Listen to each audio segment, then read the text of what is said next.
Oke, what's up everybody? Balik lagi ke channel gue. Nah, sesuai dengan janji gue sama kalian, gue akan bikin banyak banget konten-konten gratis di YouTube yang ngajarin kalian soal investasi, soal money management, dan soal asuransi. Nah, kalau misalkan kalian emang cari channel kayak gitu, jangan lupa like dan subscribe di channel ini karena gue akan banyak banget bikin konten kayak gitu. Nah, gue akan memperkenalkan diri dulu, nama gue Philip Mulyana dan selamat datang di channel gue. Nah, mungkin banyak dari kalian yang udah tahu soal reksadana, dan reksadana itu dikelola sama yang namanya manajer investasi. Nah, tapi di sebelahnya manajer investasi, ada satu lembaga yang sama pentingnya dengan manajer investasi, tapi jarang dibahas. Nah, lembaga tersebut adalah bank kastedian. Nah, hari ini gue akan bahas soal bank kastedian supaya kalian tahu fungsinya itu apa. Nah, setiap reksadana itu dikelola oleh dua lembaga. Yang pertama adalah manajer investasi, yang kedua adalah bank kastedi.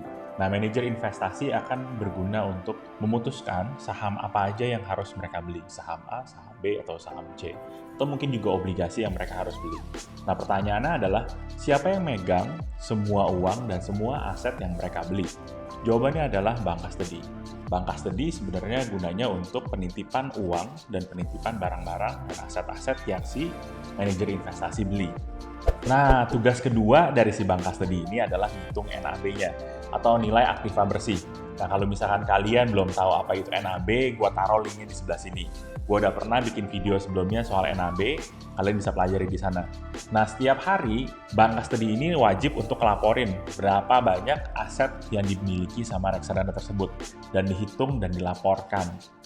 Manajer investasi kan diikat oleh beberapa rule oleh OJK. Misalkan untuk reksadana saham minimal yang mereka punyai 80% porsinya itu harus saham, nggak boleh kurang daripada 80%. Nah, tugas dari si bank kastedi itu sebenarnya adalah ngingetin, bro, manajer investasi, ini lu punya portfolio kurang dari 80% nih. Nah, tugasnya bank kastedian adalah untuk ingetin mereka. Dan biasanya dalam 2 hari kerja, 2 hari bursa, si manajer investasi itu harus ngebenerin nih portfolionya kayak gimana. Nah, yang terakhir tugasnya bank kastedi adalah kalau seandainya si manajer investasinya ini tutup, lalu apa yang harus dilakukan oleh bank kastedi? Nah, bank kastedi harus melikuidasi semua aset-aset yang ada di dalam dia, karena kan ini dua entitas yang berbeda. Kalau misalkan yang satu tutup, berarti aset-aset kita masih tetap ada di bank kastedi.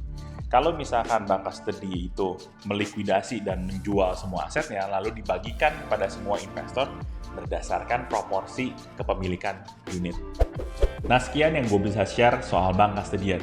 Jangan lupa kalau misalkan emang kalian mencari channel untuk belajar investasi, untuk belajar asuransi, dan untuk belajar money management, subscribe ke channel ini dan nyalain notifikasinya. Jangan lupa leave komen di bawah ini. Kalau misalkan kalian ada pertanyaan, gue akan jawab di komen. Thank you guys. Gue Philip Mulyana signing off. Bye.